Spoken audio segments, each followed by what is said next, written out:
I'll tell you what I think. I think we're talking spoilers for Solo, a Star Wars story. Buckle up, baby. Maul is in Solo. I'm Darth Maul. Andrew, you will come to Dathomir, and we will make another movie in Dathomir. I like the sound of that. Is there barbecue on Dathomir is the question, though. Dathomir is all... I don't know what this accent is. Dathomir Dathomir is all barbecue and witches. And Rancor. Done. Those are the two things that that's my checklist. Those you just checked both boxes on there. Hold on. I can't. Hold on. You see this? That was the Force. We're talking Easter eggs for Solo. It's just me, guys. It's just me. We just lost 14. Yeah, don't worry, anybody. We just lost 14 subscribers. At minimum. Imagine if, because of all the extensive reshoots and going over budget, imagine if that's how they had to do Maul. It might have made more money at the box office. Hey-oh! I'm James. This is Andrew. This is the Rebel Scum podcast, where this is Parsecs show. If you have not seen Solo, we ruined part of it for you, but you should probably stop watching this, come back at another time after you've seen it. If you don't care about Solo, which apparently a lot of you don't, sure, we're going to talk about what you missed in Solo the Easter egg version. We did this for Ready Player One on the Digital Charcuterie channel. I can't remember whose channel. No, it was Digital Charcuterie or your channel. We did it on one. We did a bunch of videos for that movie. One of them was the Easter egg one, and it might have been Andrew Fantasia. Yours was the Easter egg. All right, mine was Easter egg. Yours was the good one. So, but this movie, Andrew, before we get started, because we got together, we saw it on the Thursday. We got together on the Tuesday and recorded the video, the Good Will Hunting video on Han Solo. And we were both talking. We were like, oh my God, Solo is just 2 days away, and I almost felt like there was a lack of excitement for it. And I was looking forward to a lack of excitement in a lot of ways. It wasn't an episodic film per se, and we've already had the one spinoff. Now it's like, okay, this is just a routine now. And and I've been saying this for months. I'm like, I hope this is just a fun romp in Star Wars land. And to an extent, that's what we got. But did you expect the amount of Easter eggs and cameos and little tidbits that we got in this film? Not at all. I mean, if there's one thing people have been really, pushing for and complaining about, is that they promised this shared universe. They promised to make everything count. And this is the first, even though it's not my favorite of the 4 Disney movies, this is the first where they've really lived up to that promise 100%. This is up there for me. It's either 1 or 2 on the Disney films, and I was shocked at how much they threw in. First, we got, Warwick Davis is playing his character from the Phantom Menace. I'm like, well, that'll be of no consequence whatsoever, but that's fun. And with Weasel in that scene are other characters from other movies that kind of shocked me. Tubes. It's not Edrio Two Tubes, I don't think. I think it was his brother, whatever. It was in the credits, he was listed as Tubes, I believe. And that same as in the visual guide, it's the same. They just call him Tubes. Yeah, so I think that might be his brother or just the same species. Or without asking if I give a crap. I don't. It's awesome. I don't care. I'm sure they all sound the same too. So it's phenomenal. I was just, when that first hit the screen, I was like, nice. And I can't tell you how many messages on Twitter, Facebook, and Instagram I have gotten where people are like, "Did you see Two Tubes?" And everyone's like, "When I saw it, I thought of you." I got so many of those. It's been awesome to see. For me, Tubes was the one. Tubes was the one that the first thing that kind of shocked me in this movie of it all. But there were other things, even early on, and I want to say the first thing for me that really hit, that didn't have to do with his die or or anything like that, was the Imperial March. I want to go right into the Imperial March. That Imperial March is a propagandic music piece the Empire uses to lure in cadets to their academy, and I thought that was brilliant. And it felt like, even though we've got in Rogue One, it felt like the first step in a shared universe in a lot of ways. Because the thing with Solo as a whole, and I kind of said this in our mini review, was it felt like a novel, an EU novel, is what it felt like. And that moment was the first time I was like, okay, that felt like something out of a video game. Like a video game would use that piece of music and that kind of thing. And I was like, and once I kind of got that, I accepted the whole movie as a completely separate entity from the episodic films in a lot of ways. Rogue One, to me, enhances the original trilogy, which is a great feat for it. You know what I mean? Like, it's like, with it adds so much. Now, this adds a lot to everything that we've seen, but it, like Rebels before it, like Clone Wars before it, I can separate it in a lot of ways as well. Yeah, and the little subtleties that he put into the march, I didn't even catch the first time I saw the movie, but the second time I heard it loud and clear, and it's got just enough of a spin where I think the note. I'm not great with music terms, so forgive me if I say this wrong, but I think they took notes that were sharp and made them flat, or the other way around or something, and it sounded more positive. It sounded like something that would play at a USO show. It's a propaganda piece. I turned to Aaron, and who is the musician, because I am tone deaf, and I was like, "It's a happy Imperial March," and she goes, "Shut up, I know." And I love that. I love that movie. I thought it was fantastic. And that was, for me, the first big punch in the face, expanded universe lore Easter egg that we got. For you, what was the first thing in the movie that stood out? That stood out Easter egg wise? I think it would be. It was just a very small thing, but it was chronologically the first one was when they're in the hangar, and Han has just been separated from Kira, and he goes to hide, and he just runs past a typical R2 unit. And when I saw that R2 unit, I was like, okay, I'm in. Here we go. Mm-hmm. It got me there. But speaking of the hangar, there is a thing in there that I wanted to bring up.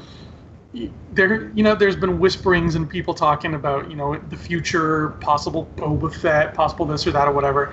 And somebody brought up the mention of, what if we see something happening in the Solo movie, and then we see the same thing happening from Boba Fett's perspective in his movie. And as I was watching the movie, even through the first time, I noticed there's a lot of moments where Han is running and he turns around, he's looking around him in the hangar, and somebody whose face we don't really see is being dragged away by Imperials. Mm-hmm. And I just kept thinking, like, if there's ever a great spot to do that, that would be it. That would be interesting. I've always thought that the spin-off movies should tie together, and we're going to get to that in a little bit, and I think they have successfully marveled the spin-off films. I think they have. And I think, it was funny because when we ended, Brock was like, we were wrong. What's in the cartoons is in the cartoons, but now they're in the movies. And I think the spin-off films are now officially their own thing, separate from the episodic films, but they still have connections. Like the episodic films we are connected, and these ones are like, oh yeah, remember that? This is, and they can enhance, which I think is the right move. I'll be curious with the box office if they'll continue that, but it's Star Wars, so they will 100% continue that. That's how I feel. But anyway, there's so much going on. We find out one of my favorite characters, surprisingly, in this movie that I did not expect anything from, even though I think he's a really good actor, is Tobias Beckett, Woody Harrelson's character, Tobias Beckett. I actually really, really liked Tobias Beckett.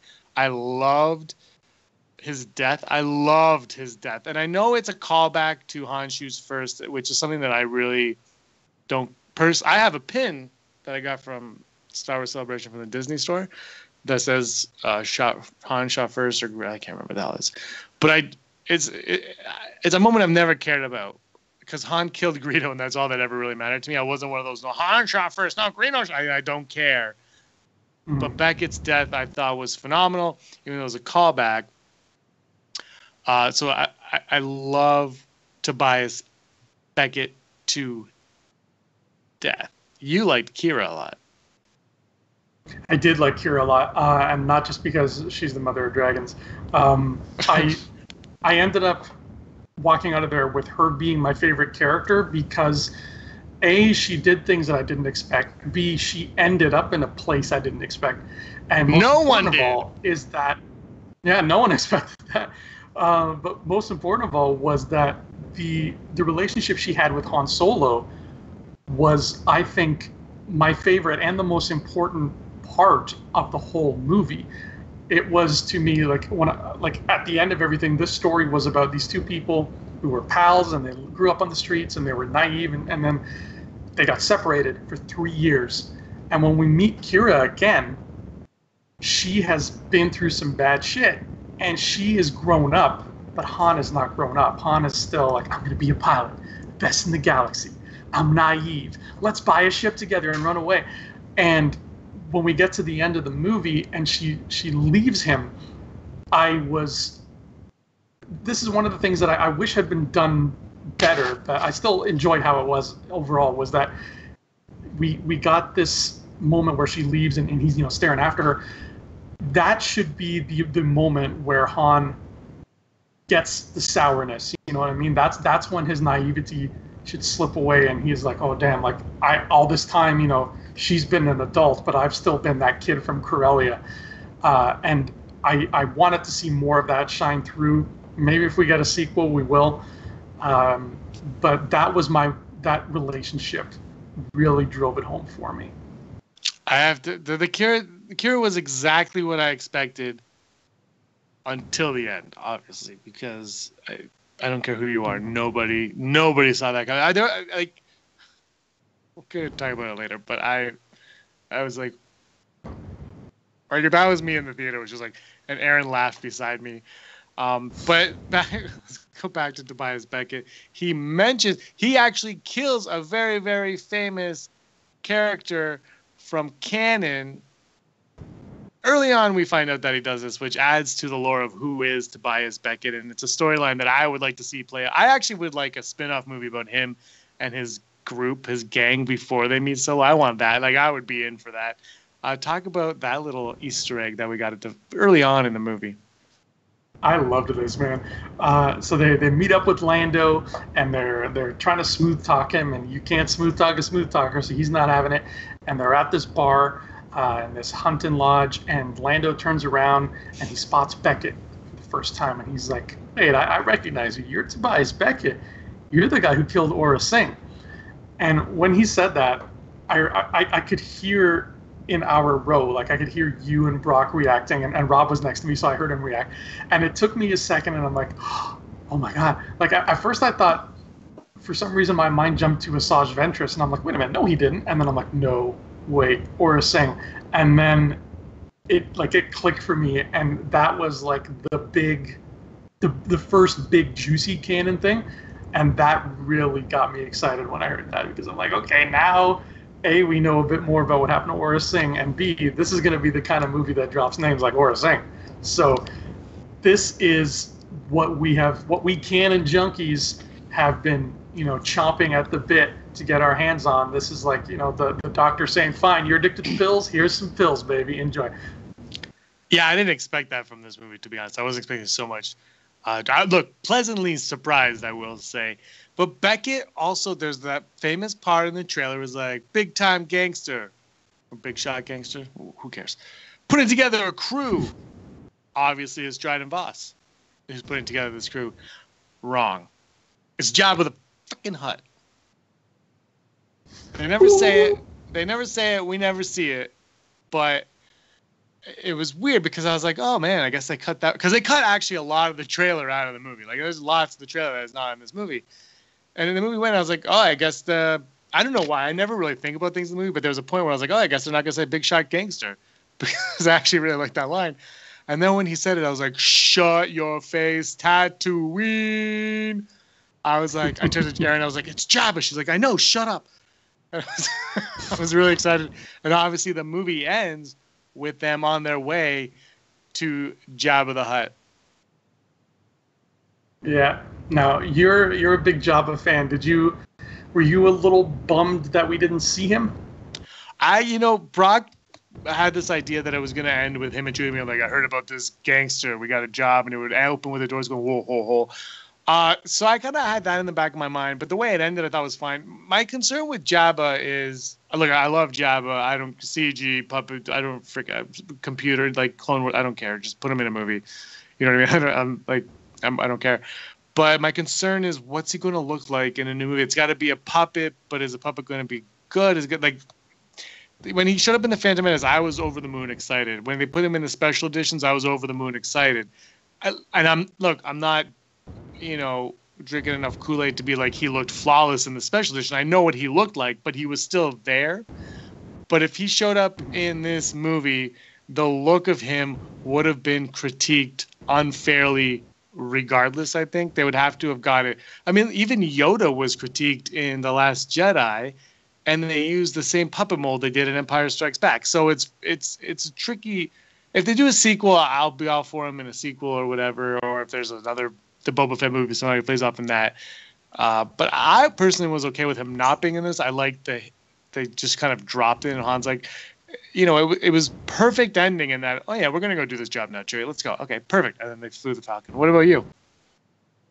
See, I was bummed that we didn't get him, but not for like the selfish, typical, I want Jabba. Like I wasn't bummed because of that. Because of the whole Kira thing that I mentioned, I was under the assumption that, she flies off, she betrays him. I thought, all right, Han is going to be broken by this, and he is going to become like Beckett. He's going to become this person who's like, you're better off not trusting anybody, screw trying to do the right thing. Just only look out for yourself. That's it. So I thought we were going to end with him going to Tatooine and, hooking up with Jabba's people. And Jabba would be like, I have this job, but, you're going to have to do some questionable things. Do you want to work for me? And Han would have some kind of moment, where we think, he helped out Enfys Nest. So he must be, he's a good guy already. He's not going to take this deal. He knows better than that. But he's been hurt, so he's going to fall into that trap, and he's going to be like, you know what, Jabba, I'll do whatever you want as long as you pay me. That's all I care about. And we would get this transformation from the wide-eyed Corellian kid into somebody who's a lot more world-weary. And the fact that it ended with like, yeah, let's go have another adventure. It was fun, but it kind of defeated the arc for me. And I think having him go into a world like Jabba's world is a way to make his arc more solid.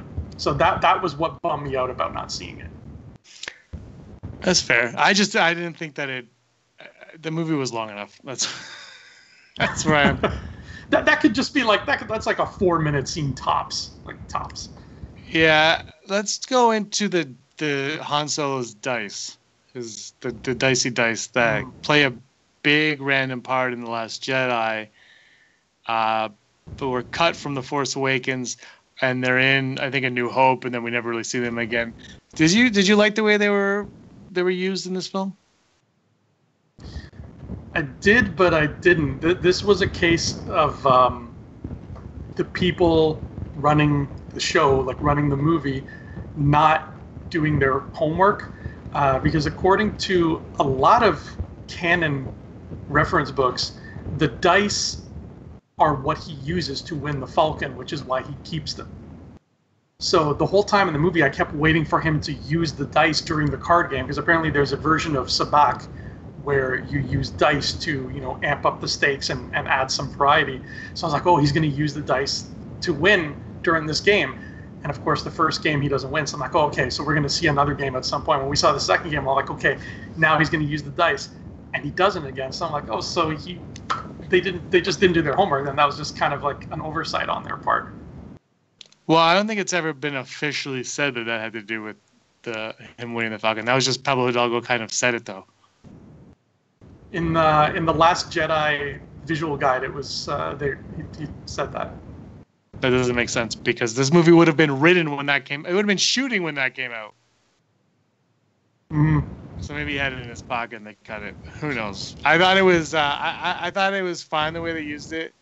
I just think the whole dice thing is stupid because it serves no point to anything. They're just kind of like I know they're there in the old movies, but no one knew they were there until the Last Jedi kind of made it put it in the forefront, which I'm pretty sure they just did that because it was in the Han Solo movie, because it was in the Force Awakens movie. Like I can't, like it doesn't make that's something for me that I was like, okay, you know. And Erin turned to me and she's like, oh, the dice. I'm like, yeah, what? I don't, because we've seen it. I guess I'm not sure what the point of them is.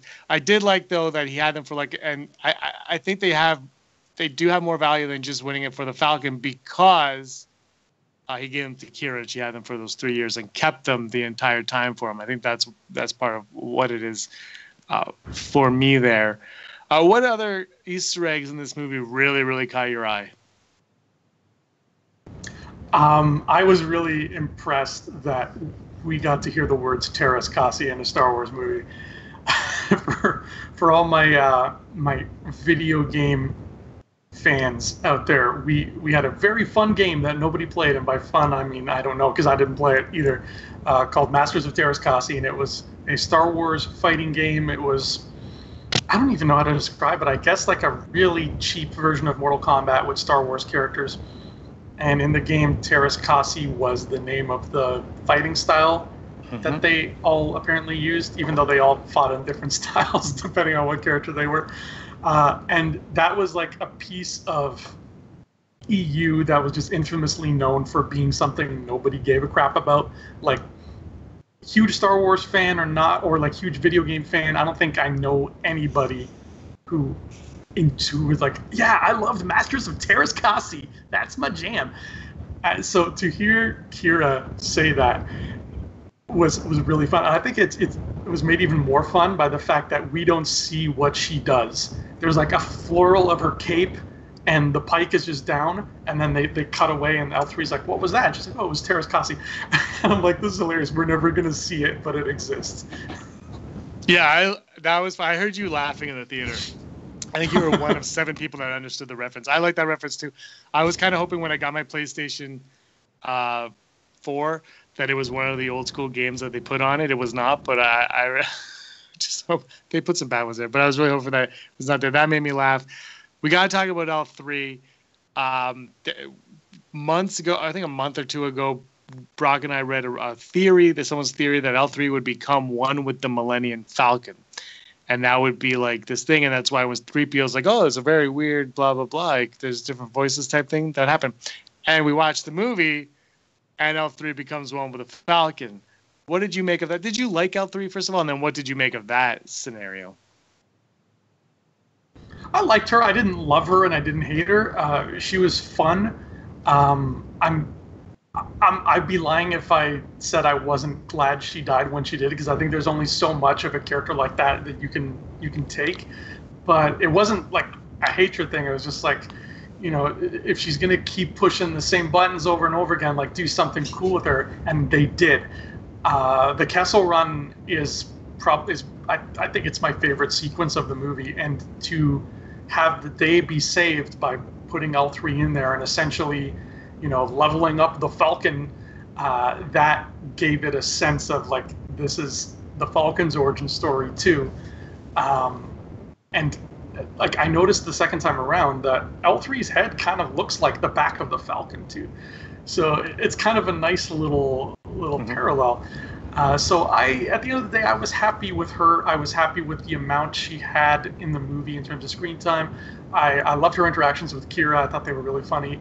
And the relationship she had with Lando, even though it's mostly implied, like it's mostly off screen, like you don't really see them interact a lot. It's fun. It's fun for what it is, and you get the sense Lando really does care for this droid, and he's a nice guy, and she cares for him too, even though she's, you know, decidedly anti-human at times. So I dug what they did with her, and I think they used her just enough.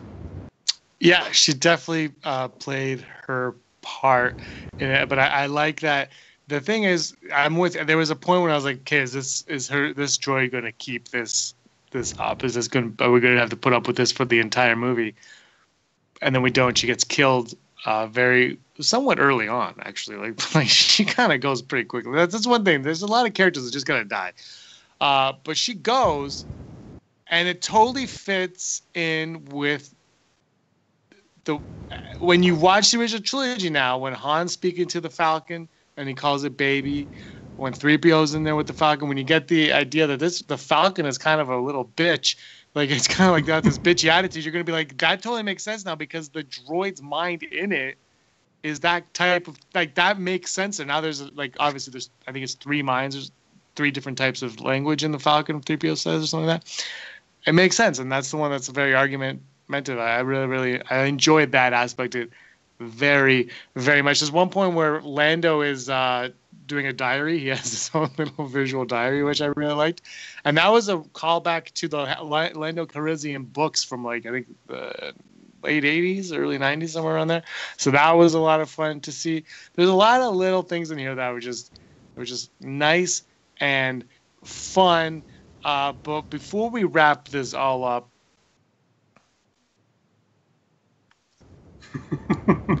Crimson Dawn, which is the crime syndicate in this. One thing I did like, and I know this is your least favorite part of the movie, but the one thing that your least favorite part of the movie did very well was it kind of set it up, said the Empire has now taken over, and because the Empire is a piece of crap,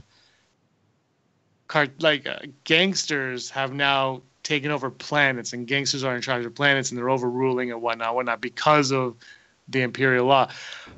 There's other ways they could have relayed that information to us, but we won't get into that. We'll just talk about that. That's what it is. And so we hear Crimson Dawn, and Dryden Voss, he says once or twice at least, he says, I'm not the head of this. You don't want to mess with the head of this. And then Dryden Voss is killed. Kira says, Han, go, I'll meet up with you. What a lying sack. And she opens up she takes Dryden's ring, turns it on, and there's a hologram. And that fighting style you mentioned earlier, somebody was actually a master of that fighting style. And all the clues are pointing towards somebody. And we see a hooded figure. Who did you first think that hooded figure was before he removed the hood? For 1/80th of a second, I thought Palpatine, just because, muscle memory, a hood, a hologram, but that went away very quickly. And then when I saw the leg, for another 1/80th of a second, I thought Saw Gerrera, but I'm like, no, that makes no sense at all. I'm sorry. That would have been yes, child, yes. I lost my mind. And then after that, I was just like, I have no idea who this is. I want to see now. And then I saw. And this is the second time in as many months that a big budget Disney movie has thrown a cloaked figure at me who then took down his hood and revealed the face of a person who was very red that I had not expected to see in many, many years. Yeah, this was one of those things where he removed the hood. I almost cried. And everyone knows I love Darth Maul. We went to the Darth Maul panel at Celebration. When he removed the hood, I was beside Erin and I slapped her. And she started laughing. Not in the face, on the leg. I'm not abusive. And she was like, oh, Lord. But she was very excited about it being Darth Maul as well. And I was like, who's playing Darth Maul?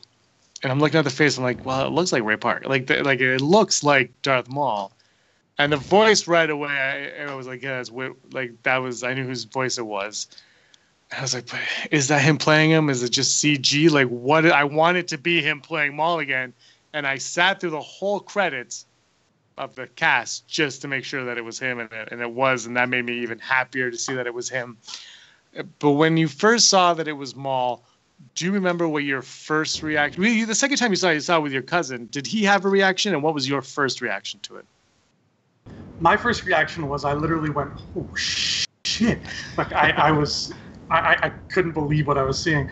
And at first, the first time I watched it, I thought, just because of how the hologram looked, I thought they were using like a CG Maul that looked more like he does in Rebels when he's a little scrawnier and kind of rougher. But then the second time around, I was like, okay, that's fully Ray Park. Okay, it's live action. That makes a lot more sense. My cousin was sitting next to me, and I think he noticed it was Maul before even the hood came down. I think he saw the eyes because he reacted like a little earlier, and he just went, "Oh," like that. So he was getting into it.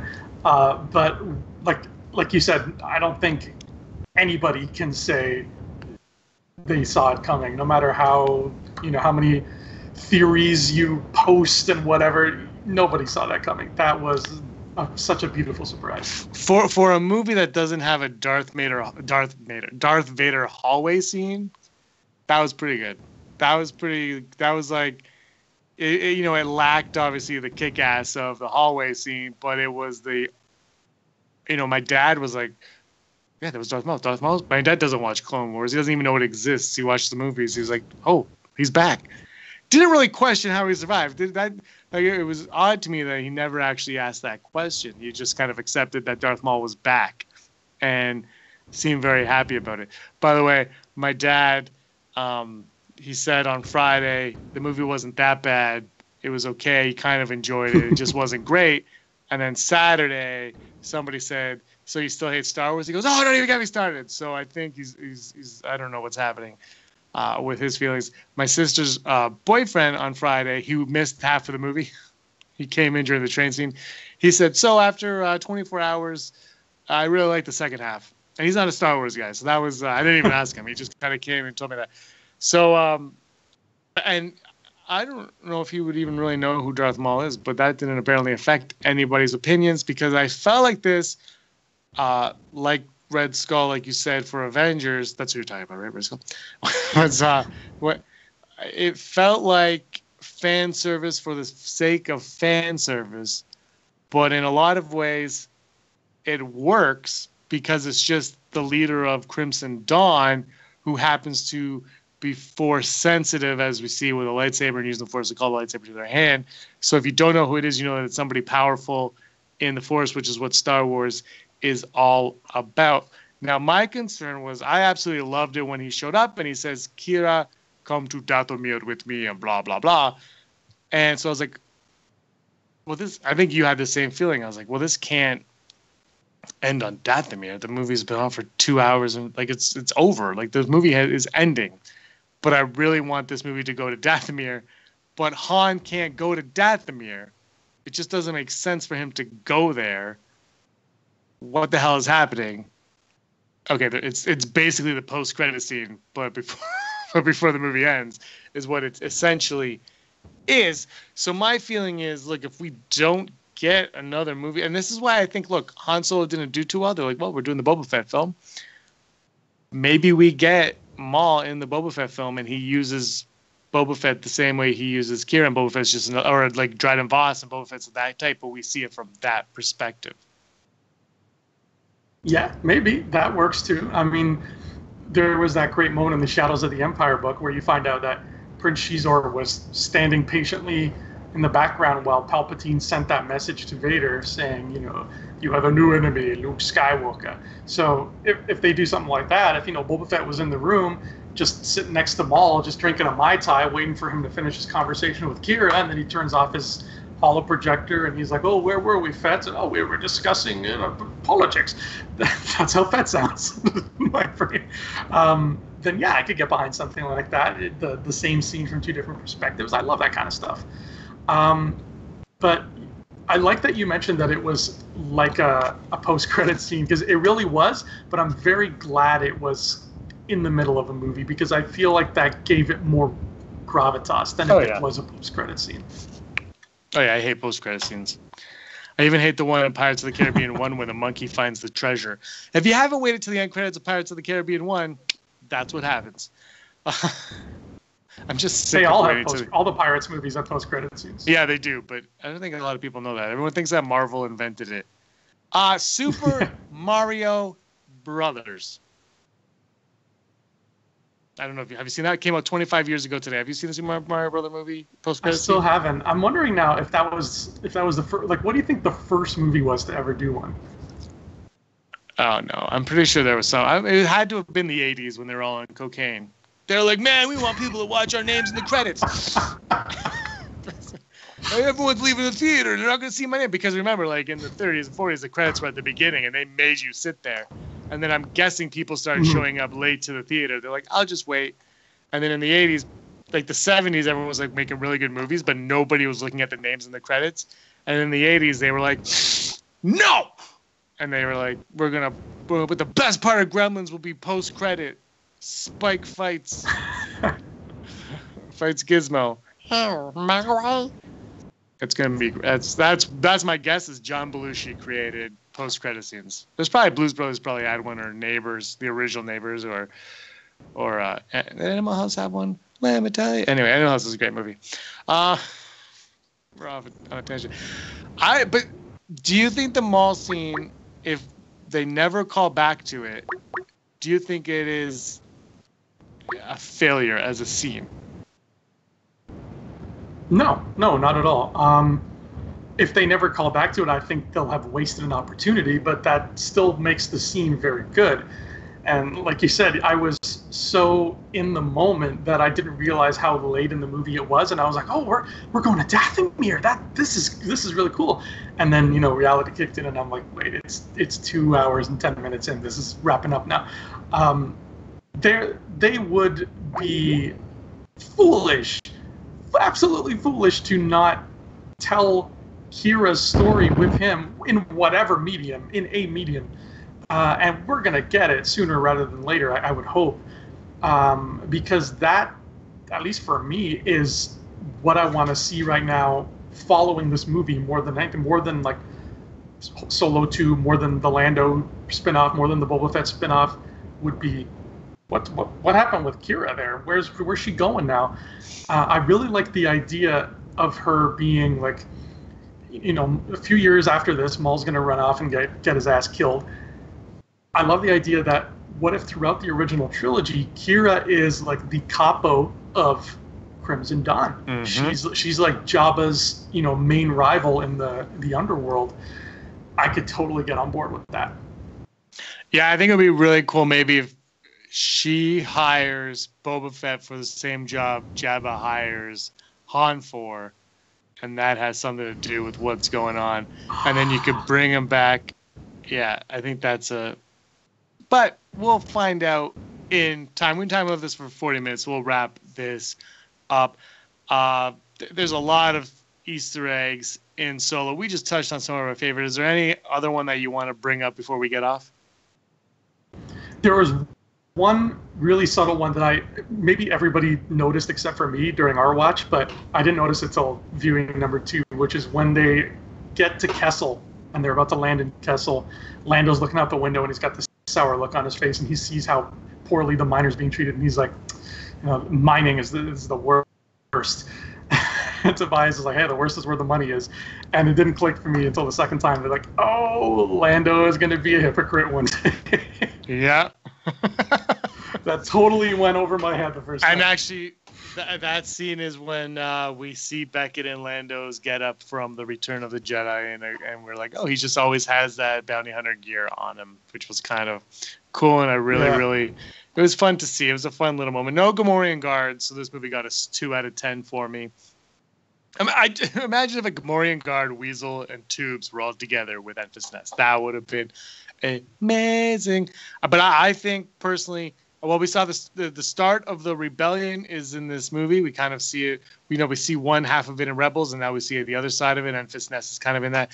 I kind of feel like Enfys Nest was a bit of a missed opportunity in that she ends up being a nobody to us, when I feel like, yeah, maybe it makes the universe smaller, but I felt like there could have been somebody in the rebellion that she could have been, that you're kind of like, oh, they really started that rebellion. So, or somebody with her, like one of the minions could have been like a Mon Mothma type or something like that. I think that would have been kind of interesting to see, like, okay, they started from there. But, it's a big galaxy and whatnot, so we'll leave it. But I really would like to see more Enfys Nest and the Rebellion kind of get a kickstart. No, I don't. Maybe not necessarily a movie, but in a book or a comic, or I guess those are the only two other options. So something like that, I would really, really like to see. But there's a lot of cool Easter eggs. Let us know in the comments below what your favorite Easter eggs were in Solo: A Star Wars Story. Andrew's going to give us his favorite one right now. There was one more that I keep forgetting to bring up. Was Dryden Voss eats caviar from one of the fish from the Phantom Menace. Oh yes, He yes. eats the Colo clawfish. Good catch. This movie had way more tying into the prequels than I think the prequels deserved. I love the prequels. They don't get enough respect, and I think that's why this movie's not making a lot of money, because people are like, this is just like the prequels. But I have a theory on why it's not doing too well, but I'm not going to talk about it because I don't care, because I love Star Wars. Andrew, everyone should check out your YouTube channel, Andrew Fantasia. It's youtube.com/Andrew Fantasia. Is that what it is? Do you have that? I think so. The channel's just called Andrew Fantasia, so you'll know it when you see it. You'll see look for that. Look for that face right there. That's the face you're going to look for. Did you review Solo on that channel? I don't think you did. I actually just finished editing it before we started this conversation. I will have it up tomorrow. There you go. So you can watch his review of Solo: A Star Wars Story. Thanks so much for watching, everybody except for Andrew, because Andrew, I hate you. I know. Hey scumbags, thanks for watching. Don't forget to give us a thumbs up on our video. As always, please subscribe to our YouTube channel, Rebel Scum Podcast, for all the latest videos.